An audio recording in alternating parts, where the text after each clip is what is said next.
આગળનું લઈએ આપણે 1466.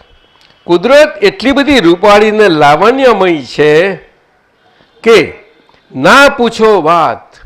અરે આ તો દાદા કે છે, પણ આપણને લાગે છે આવું?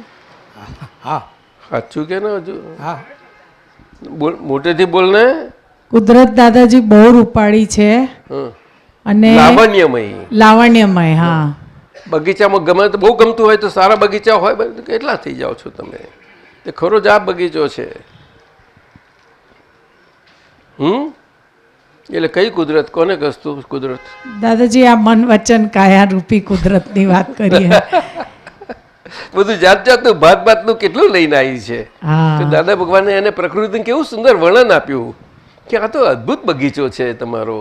કેટલા જાત જાતના ભાત ભાતના કઈ જાતના આપણને જ્યાં ગમી ગયું તેવા બધા ઉગ્યા જ કરે છે. એને કશું કરવું નથી પડતું, કરવું નથી પડતું. એ ઉદય આવતા જાય એ બધા એને ઉદય કહેવાય. બગીચો બધો ખીલતો જાય સતત. કેટલો બધો, પણ એ તો બહુ નાનો બગીચો છે ને. કંઈ કેવડો બગીચો છે હે? દાદાએ પ્રકૃતિને બગીચો કહ્યો, બહુ બહુ મોટું સ્ટેટમેન્ટ છે, ગજબનું સ્ટેટમેન્ટ છે.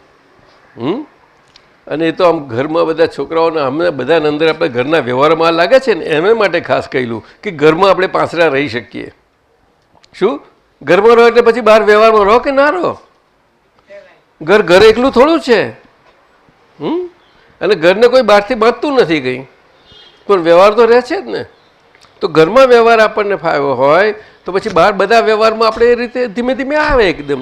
શું ભૂલો થાય તો ખબર પડતી જાય આપણને. સમજાયું?